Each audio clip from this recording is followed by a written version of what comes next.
Okay students, તો હવે આપણે જોવા જઈ રહ્યા છે સેન્ડવિચ મોડેલ અથવા તો ટ્રીલા મેલર મોડેલ. વિદ્યાર્થી મિત્રો, બે વૈજ્ઞાનિકો જેમનું નામ છે ડેનિયલી અને ડેવિસન, આ બંને વૈજ્ઞાનિકે આ મોડેલ આપેલું. વિદ્યાર્થી મિત્રો, તેમણે કીધું કે જે કોષરસ પટલ છે તે સેન્ડવિચ જેવું લાગે છે, કારણ કે તેના વચ્ચેના ભાગમાં તમે જોશો તો લિપિડનું સ્તર છે અને તેની આજુબાજુ પ્રોટીન આવેલા છે. જે રીતે સેન્ડવિચમાં વચ્ચે આપણે બધી વસ્તુ માવો મૂકીએ છીએ અને ઉપર અને નીચે બે બ્રેડ મૂકતા હોઈએ છીએ, તો એ જ રીતે અહીંયા પણ તમે જોઈ શકો છો કે વચ્ચેના વિસ્તારમાં લિપિડનું સ્તર છે અને ઉપર અને નીચે પ્રોટીનો આવેલા હોય છે. આથી આ વૈજ્ઞાનિકે કોષરસ પટલનું આ જે પણ બંધારણ છે તેને સેન્ડવિચ મોડેલ તરીકે પ્રેઝન્ટ કર્યું. બીજી એક વસ્તુ તેમણે કીધું કે અહીંયા આ જે લિપિડનું સ્તર છે એની જાડાઈ 35 એંગસ્ટ્રોમ છે અને ઉપર અને નીચે આવેલા આ બંને પ્રોટીનના સ્તરની જાડાઈ 20 એંગસ્ટ્રોમ છે. દરેક જણાને યાદ કરી લે. ઓકે, તો આ વચ્ચે જે લિપિડનું સ્તર છે એની જાડાઈ 35 એંગસ્ટ્રોમ અને ઉપર અને નીચે જે પ્રોટીનનું સ્તર છે એની જાડાઈ 20 એંગસ્ટ્રોમ છે. વિદ્યાર્થી મિત્રો, આ પ્રોટીનનું સ્તર છે. અહીંયા લખી પણ આપું છું પ્રોટીન, આ પણ પ્રોટીન અને આ જે વચ્ચેનો ભાગ છે તે શું છે? લિપિડ. વિદ્યાર્થી મિત્રો, વચ્ચે લિપિડ, ઉપર અને નીચે પ્રોટીન. તો આ છે તમારું સેન્ડવિચ મોડેલ. બીજી એક વસ્તુ કે કોષરસ પટલના બંધારણમાં કયા કયા દ્રવ્યો છે, તો વિદ્યાર્થી મિત્રો નોટ કરી લેજો. કોષરસ પટલના બંધારણમાં પહેલું જે છે તે ઇમ્પોર્ટન્ટ સૌથી ફોસ્ફોલિપિડ છે, ગ્લાયકોલિપિડ છે, ગ્લાયકોપ્રોટીન છે, પ્રોટીન છે, આ બધા મુખ્ય છે. સાથે સાથે તેની અંદર કોલેસ્ટેરોલ અને એલિગોસેકેરાઇડ્સ પણ જોવા મળે છે. તો વિદ્યાર્થી મિત્રો ફટાફટ નોટ કરી લો. કોષરસ પટલના બંધારણીય દ્રવ્યો કયા કયા છે? ફોસ્ફોલિપિડ, ગ્લાયકોલિપિડ, ગ્લાયકોપ્રોટીન, પ્રોટીન, કોલેસ્ટેરોલ અને એલિગોસેકેરાઇડ. આટલા દ્રવ્યો કોષરસ પટલના બંધારણીય દ્રવ્યો કહેવાય છે. મતલબ કે તમારા કોષરસ પટલમાં આટલા દ્રવ્યો આવેલા હોય છે.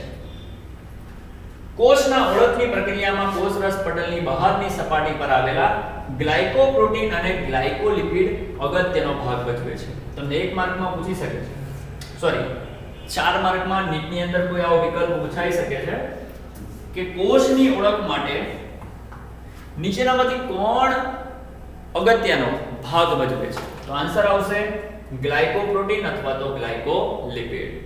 હવે વિદ્યાર્થી મિત્રો, આપણે જ્યારે માઇક્રોસ્કોપની મદદથી કોષને જોવાની કોશિશ કરીએ છીએ, તમને કદાચ ખબર હશે કે આપણે માઇક્રોસ્કોપની મદદથી સીધા કોષ નથી જોતા, એની માટે આપણે અભિરંજિત કરીએ છીએ. તો જ્યારે તમે અભિરંજિત કરતા હશો ને, તે અભિરંજનની ક્રિયા દરમિયાન જે પણ અભિરંજક છે તેને શોષવાનું કામ કોણ કરે? ગ્લાયકોપ્રોટીન અને ગ્લાયકોલિપિડ, જેને કારણે કોષ તમને માઇક્રોસ્કોપમાં દેખાય. તો વિદ્યાર્થી મિત્રો, કોષની ઓળખની પ્રક્રિયામાં કોષરસ પટલની બહારની સપાટી પર આવેલા ગ્લાયકોપ્રોટીન અને ગ્લાયકોલિપિડ ખૂબ જ અગત્યનો ભાગ ભજવે છે. તો વિદ્યાર્થી મિત્રો, આ તે સેન્ડવિચ મોડેલની થોડી ઘણી માહિતી. હવે આપણે ઇમ્પોર્ટન્ટ પોઈન્ટ્સ ઉપર નજર મારીએ છીએ. અહીંયા મેં કેટલીક નોટ્સ લખેલી છે અને કેટલીક ઇમ્પોર્ટન્ટ માહિતી લખેલી છે, તો દરેક જણને ધ્યાનથી જોશે. પહેલો મુદ્દો, 30% ઉત્સેચકો જેમાંથી એટીપીએસ મુખ્ય છે. વિદ્યાર્થી મિત્રો, કોઈ પણ તમને લોકોને પૂછે કે કોષરસ પટલમાં કેટલા ઉત્સેચકો આવેલા છે, તો યાદ રાખજો 30% ઉત્સેચકો. અને કોઈ તમને એવું પૂછે કે કયો ઉત્સેચક સૌથી અગત્યનો છે, તો મગજમાં ફિટ કરી દો એટીપીએસ. શું નામ છે? એટીપીએસ. એટીપીએસ ઉત્સેચક ખૂબ જ મહત્વનો છે, તો દરેક જણાને ખાસ નોટ કરી લે. નંબર 2, આપણે વાત કરીએ માનવ રક્તકણની. તો માનવ રક્તકણની અંદર જે કોષરસ પટલ છે એ કોષરસ પટલમાં પ્રોટીનનું પ્રમાણ હોય છે 52% અને લિપિડનું પ્રમાણ હોય છે 40%. એ પણ ઇમ્પોર્ટન્ટ છે, યાદ કરી લેજો. માનવ રક્તકણની અંદર કોષરસ પટલમાં પ્રોટીનનું પ્રમાણ 52% અને લિપિડનું પ્રમાણ 40% હોય છે. કોષરસ પટલની વિશિષ્ટ રચના. ઓકે, કોષરસ પટલની વિશિષ્ટ રચનામાં 4 રચનાઓ છે. 3 રચના અહીંયા લખેલી છે. સૂક્ષ્મ રસાંકોરો લખેલા છે, પછી મેસોઝોમ લખેલું છે, પછી ટ્રાન્સોઝોમ્સ લખેલું છે અને ચોથી પણ એક આવે છે, હમણાં તમને લખાવીશ, લોમાઝોમ. ઓકે, લોમાઝોમ. ચાલો પહેલા આપણે આના વિશે ડિસ્કસ કરી લઈએ.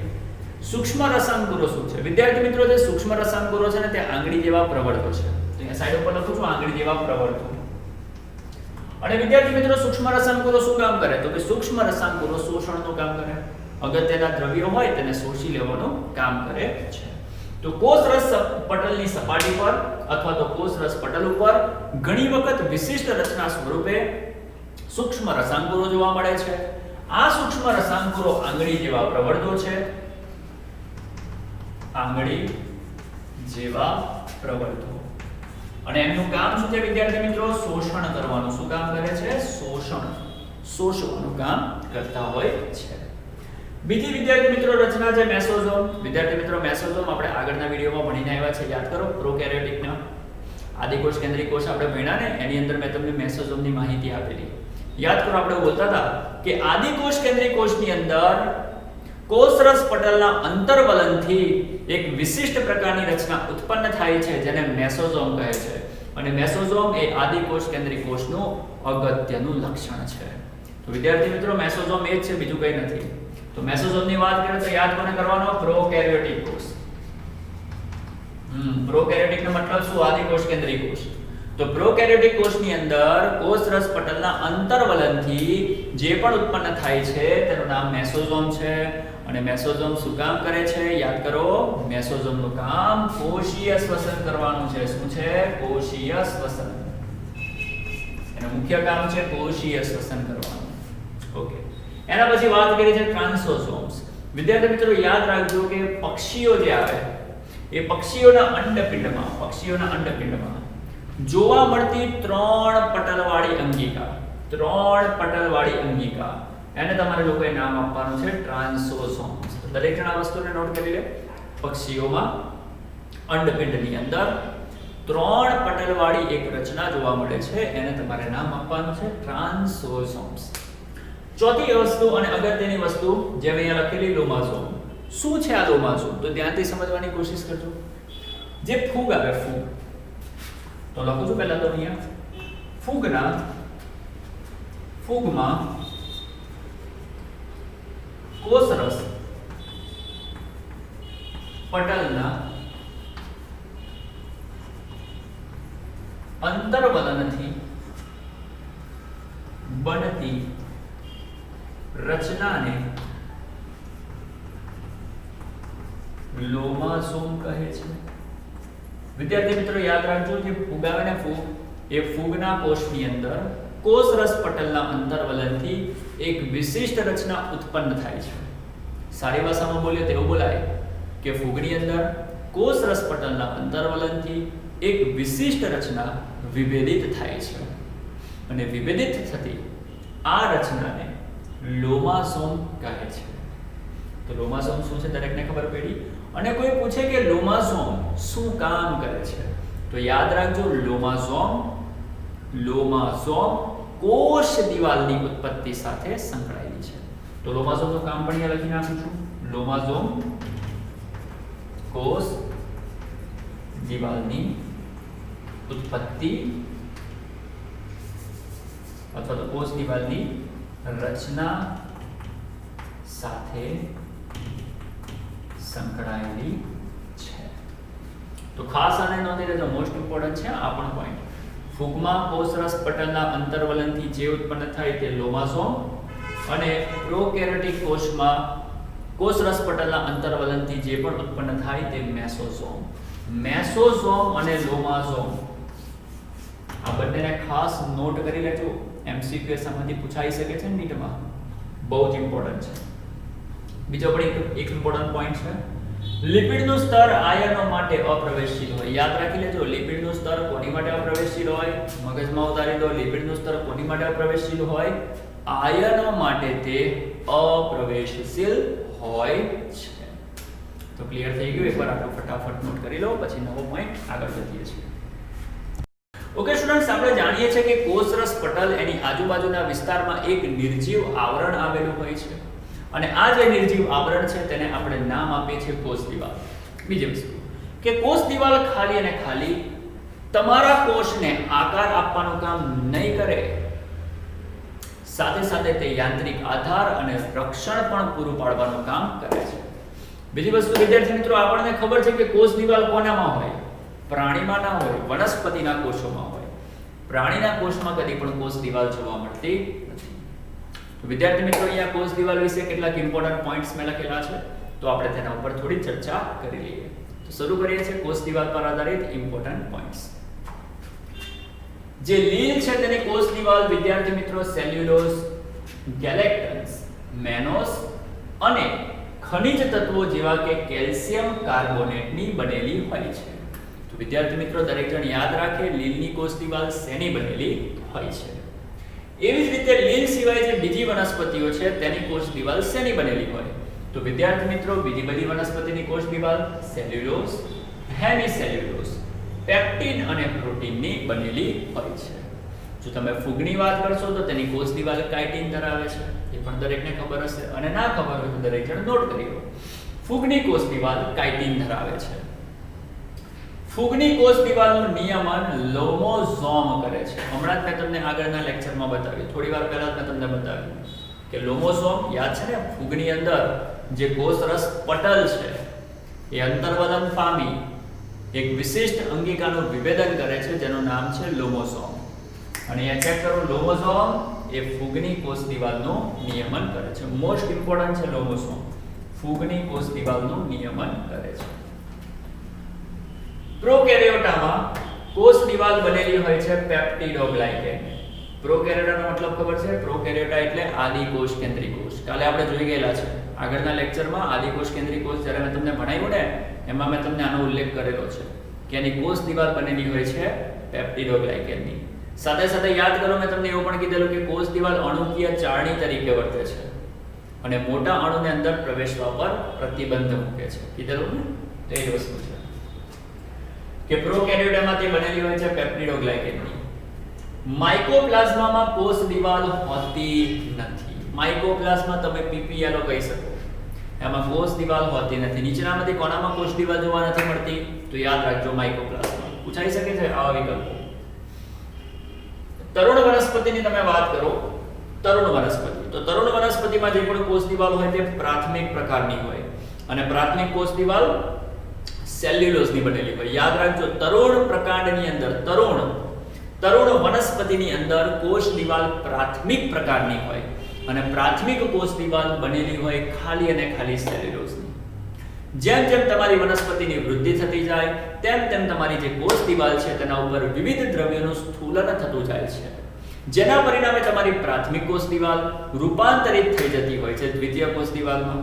તો હવે આપણે જાણી લઈએ દ્વિતીય કોષ દિવાલમાં શું શું હોય. જુઓ, દ્વિતીય કોષ દિવાલની અંદર સેલ્યુલોઝ તો હોય જ, પણ એ સેલ્યુલોઝની ઉપર હેમિસેલ્યુલોઝ, લિગ્નિન અને સુબેરિનનું સ્થૂલન થઈ જાય. તો જ્યારે તમારી વનસ્પતિ તરુણ હતી ત્યારે તેની જે કોષ દિવાલ હતી તે કેવી હતી? પ્રાથમિક. અને પ્રાથમિક કોષ દિવાલ ખાલી અને ખાલી સેલ્યુલોઝ ધરાવતી હતી. પણ જેમ જેમ તમારી વનસ્પતિ વૃદ્ધિ અને વિકાસ કરશે તેમ તેમ તેની સેલ્યુલોઝની બનેલી પ્રાથમિક કોષ દિવાલ ઉપર સ્થૂલન થશે. કોનું સ્થૂલન થશે? ચેક કરો, હેમિસેલ્યુલોઝ, લિગ્નિન અને સુબેરિન. તો આ બધાનું સ્થૂલન થવાથી તમારી જે પ્રાથમિક કોષ દિવાલ છે એ ધીમે રહીને કન્વર્ટ થઈ જાય છે. શેમાં? દ્વિતીય કોષ દિવાલમાં. હવે આપણે વાત કરી લઈએ તૃતીય કોષ દિવાલ. વિદ્યાર્થી મિત્રો યાદ રાખજો, બધી જ વનસ્પતિમાં પ્રાથમિક અને દ્વિતીયક બે જ કોષ દિવાલ હોય છે, પણ જે અનાવૃત બીજધારી વનસ્પતિની જલવાહિની છે એ અનાવૃત બીજધારી વનસ્પતિની જલવાહિનીની અંદર એક વિશિષ્ટ પ્રકારની તૃતીયક કોષ દિવાલ આવેલી હોય છે. પ્રાથમિક, દ્વિતીયક અને આ છે તૃતીયક કોષ દિવાલ. અને તૃતીયક કોષ દિવાલની ખાસિયત શું છે? તો કે આ કોષ દિવાલ હેમિસેલ્યુલોઝની સાથે ઝાઇલિન દ્રવ્ય ધરાવે છે. કયું દ્રવ્ય ધરાવે છે? ઝાઇલિન. તો ફરીથી પ્રાથમિક મતલબ કે સેલ્યુલોઝ, દ્વિતીયનો મતલબ થાય સેલ્યુલોઝ પ્લસ હેમિસેલ્યુલોઝ, લિગ્નિન એન્ડ સુબેરિન. અને તૃતીયની અંદર કોણ આવે? હેમિસેલ્યુલોઝ પ્લસ ઝાઇલિન. તો આટલી વસ્તુ દરેકને ક્લિયર થઈ ગઈ? આગળ વધીએ. સેલ્યુલોઝ, હેમિસેલ્યુલોઝ, પેક્ટિન, લિગ્નિન આ બધાનું નિર્માણ કોણ કરે? ગોલ્ગી કાય. આપણા કોષની અંદર જે ગોલ્ગી કાય નામની અંગિકા છે ને એ ગોલ્ગી કાયમાંથી આ બધાનું નિર્માણ થાય છે.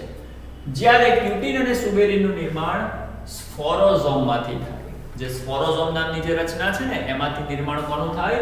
તો કે ક્યુટિન અને સુબેરિનનું. બીજી એક વસ્તુ કે કોઈ તમને પૂછે, એક નીટમાં પણ પૂછાઈ શકે, મોસ્ટ ઇમ્પોર્ટન્ટ વિકલ્પ છે કોષ દિવાલની વૃદ્ધિ માટે જરૂરી પ્રોટીન કયું? તો દરેક જણ મોઢે કરી નાખો. કોષ દિવાલની વૃદ્ધિ માટે જરૂરી પ્રોટીન એને કહેવાય છે એક્સપાન્સિન. એક્સપાન્સિન નામ પડેલું છે એક્સપેન્ડ થવાથી. આપણે કોષ દિવાલને એક્સપેન્ડ કરવાની છે, એની વૃદ્ધિ કરાવવાની છે. તો વૃદ્ધિ કરાવતું જે પ્રોટીન છે તેને મેં શું નામ આપ્યું છે? એક્સપાન્સિન. તો ઇમ્પોર્ટન્ટ પોઈન્ટ કોષ દિવાલના લખેલા છે, એકવાર નોટ કરી લો, પછી આપણે બીજા ટોપિક પર આગળ વધીએ.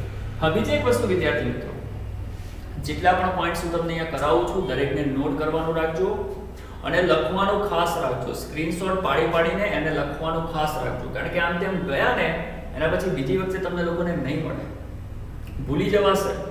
એટલે જેટલા પણ નવા પોઈન્ટ છે બધી વસ્તુ લખો, કારણ કે હજુ પણ આના કરતાં ઘણી બધી વસ્તુ છે જે ધીમે ધીમે હું તમને લોકોને પ્રોવાઈડ કરીશ. ઓકે, તો વસ્તુને એકવાર નોટ કરી લો, પછી નવા પોઈન્ટ સાથે આગળ વધીએ. ઓકે સ્ટુડન્ટ્સ, તો હવે આપણે જોવા જઈ રહ્યા છીએ ગોલ્ગી કાય.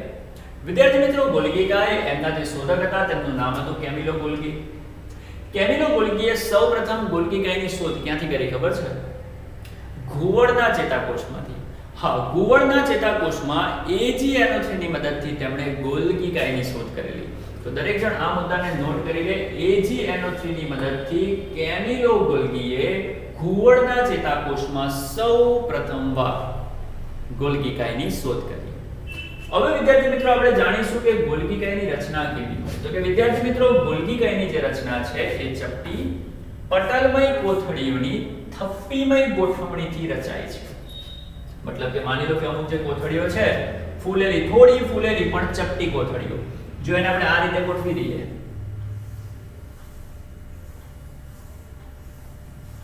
તો આ જે રચના બની ને, આવી રચના તમારી ગોલ્ગી કાયની છે.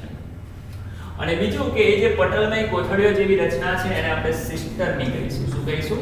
સિસ્ટરની. તો વિદ્યાર્થી મિત્રો દરેક જણ સમજવાની કોશિશ કરજો. ચપટી પટલમય કોથળીઓ જેવી રચના જ્યારે એક પછી એક તમે થપ્પીની જેમ ગોઠવી દેશો તો જે પણ રચના બનશે તેવી રચના છે ગોલ્ગી કાયની. ગોલ્ગી કાય પાસે આપણે બે છેડા હોય છે. એક છેડો અંતર્ગોળ હોય છે અને બીજો છેડો બહિર્ગોળ હોય છે. ગોલ્ગી કાયના અંતર્ગોળ છેડાને આપણે કહીએ છીએ ટ્રાન્સ અને બહિર્ગોળ છેડાને આપણે કહીએ છીએ સિસ. સિસ અને ટ્રાન્સ આ બંને શું કામ કરે છે? ધ્યાનથી જોઈશું. અંતઃકોષરસ જાળ, અંતઃકોષરસ જાળ, બરાબર? અંતઃકોષરસ જાળ યાદ છે ને, આપણા કોષમાં અંતઃકોષરસ જાળ પણ હોય. તો વિદ્યાર્થી મિત્રો, અંતઃકોષરસ જાળ એમાંથી મુક્ત થતા દ્રવ્યો સિસ સાથે જોડાય છે અને ત્યાંથી ટ્રાન્સ તરફ આગળ વધે છે. તો વિદ્યાર્થી મિત્રો માની લો, અહીંયા જોજો, માની લો કે તમારી આ છે ગોલ્ગી કાય. ગોલ્ગી કાયનો આ છેડો અંતર્ગોળ છે અને આ છેડો બહિર્ગોળ છે. તો વિદ્યાર્થી મિત્રો, અંતર્ગોળ છેડાને તમે ટ્રાન્સ કહો છો, ટ્રાન્સ એટલે કે ટી કહી દો, અને બહિર્ગોળ છેડાને સિસ કહો છો તો બહિર્ગોળને સિસ, સિસ એટલે કે એસ કહી દો. વિદ્યાર્થી મિત્રો શું કહે છે? અંતઃકોષરસ જાળ. વિદ્યાર્થી મિત્રો, અંતઃકોષરસ જાળ એને આપણે શોર્ટમાં કહી દઈશું ER. આ છે અંતઃકોષરસ જાળ. શું કહે છે સમજવાની કોશિશ કરજો. અંતઃકોષરસ જાળમાંથી મુક્ત થતા દ્રવ્યો સિસ સાથે જોડાય છે. મતલબ કે અંતઃકોષરસ જાળમાંથી જે પણ દ્રવ્યો મુક્ત થશે એ મુક્ત થતા દ્રવ્યો કોની સાથે જોડાશે? સિસ સાથે, એટલે કે બહિર્ગોળ છેડા સાથે જોડાશે. અને બહિર્ગોળ છેડામાંથી ચાલતા કોની પાસે પહોંચશે? ટ્રાન્સ પાસે. તો અંતઃકોષરસ જાળમાંથી ઉત્પન્ન થતા દ્રવ્યો ગોલ્ગી કાયના બહિર્ગોળ છેડા સાથે જોડાય છે, સિસ સાથે જોડાય છે અને ત્યાંથી તે અંદરથી ગતિ કરીને ટ્રાન્સ પાસે આવે છે. અને ગોલ્ગી કાયના ટ્રાન્સ પાસેથી તે ફૂલેલી ગોળાકાર પુટિકાઓ સ્વરૂપે, ફૂલેલી ગોળાકાર પુટિકા સ્વરૂપે મુક્ત થાય છે. અને વિદ્યાર્થી મિત્રો તમે આગળ ભણશો, આ જે ફૂલેલી ગોળાકાર પુટિકા છે તેને આપણે લાઇસોઝોમ કહીશું. લાઇસોઝોમ. તો આ રીતે લાઇસોઝોમનું પણ નિર્માણ થાય છે.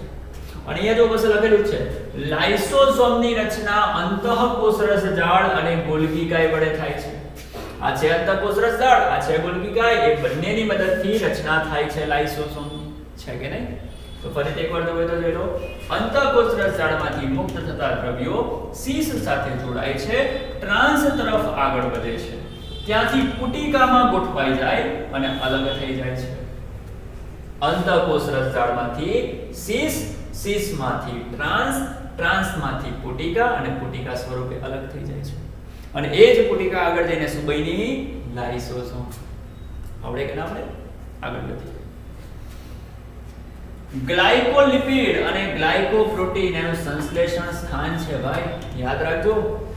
ગોલ્ગી કાય કોનું સંશ્લેષણ સ્થાન છે? ઇમ્પોર્ટન્ટ સવાલ છે. ગ્લાયકોલિપિડ અને ગ્લાયકોપ્રોટીન.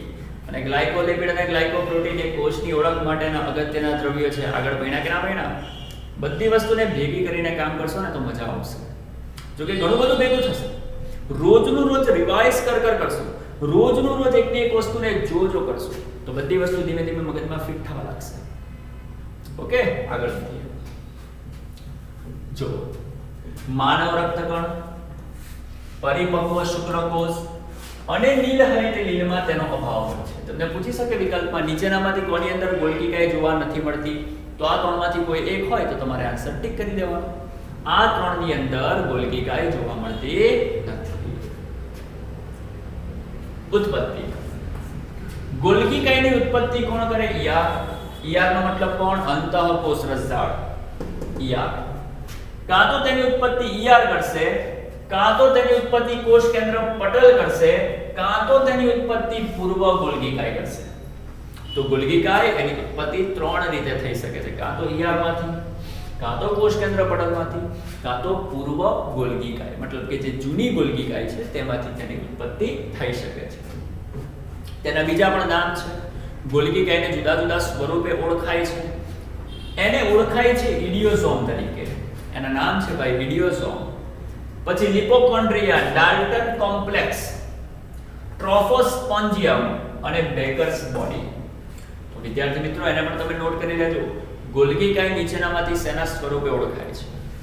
તો આવશે ઇડિયોસોમ, લિપોકોન્ડ્રિયા, ડાલ્ટન કોમ્પ્લેક્સ, ટ્રોફોસ્પોન્જિયમ અને બેકર્સ બોડી. શુક્રકોષની અંદર શુક્રાગ્રની રચના ગોલ્ગી કાય કરી આપે છે. વિદ્યાર્થી મિત્રો જે શુક્રકોષ આવે ને એ શુક્રકોષ આ રીતનો હોય.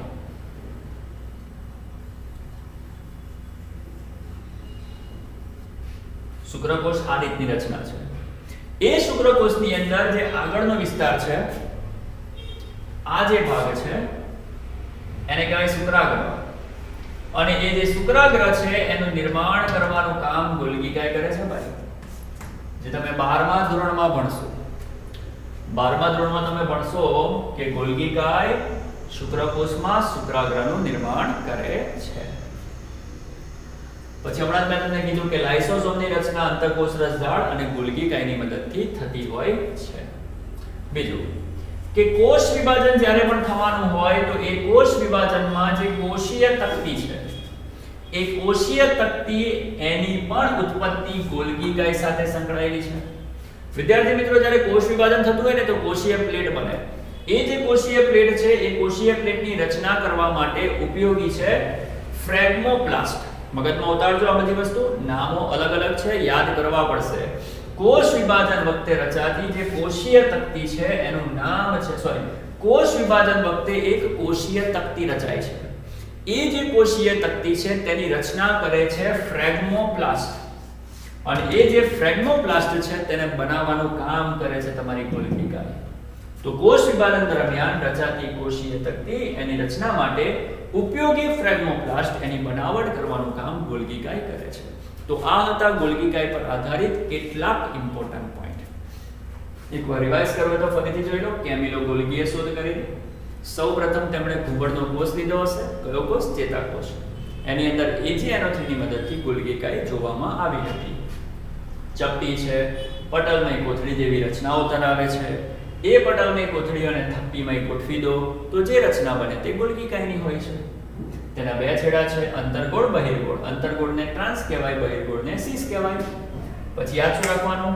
અંતઃકોષ રસજાળમાંથી મુક્ત થતા દ્રવ્ય ગોલ્ગી કાયના સિસ પાસે આવે છે. ત્યાંથી અંદર તરફ પસાર થઈને ટ્રાન્સમાં આવે છે અને ટ્રાન્સમાંથી ગોળાકાર પુટિકા સ્વરૂપે મુક્ત થાય છે. મુક્ત થતી આ ગોળાકાર પુટિકા લાઇસોસોમ તરીકે ઓળખાય છે.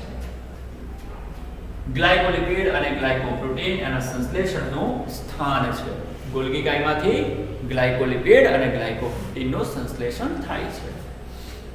કોનામાં તે નથી જોવા મળતી? તો કે ભાઈ માનવ રક્તકણ, પરિપક્વ શુક્રકોષ, નીલહરિત લીલમાં તેનો અભાવ હોય છે.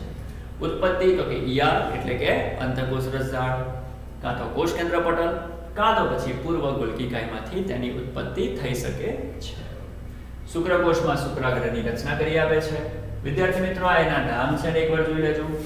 લાઇસોસોમની રચના અંતઃકોષ રસઝાડ, ગોલ્ગીકાય બંને ભેગા થઈને કરે છે. અને કોષ વિભાજન વખતે કોષીય તકતી બનવી જોઈએ. કોષીય તકતી કોણ બનાવે? ફ્રેગમોપ્લાસ્ટ બનાવે. એ ફ્રેગમોપ્લાસ્ટ કોની મદદથી બને છે? ગોલ્ગીકાયની મદદથી. તો આ તો ઇમ્પોર્ટન્ટ પોઈન્ટ ગોલ્ગીકાય વિશે. બીજા ઇમ્પોર્ટન્ટ ટોપિક સાથે નેક્સ્ટ વિડીયોમાં મળીશું.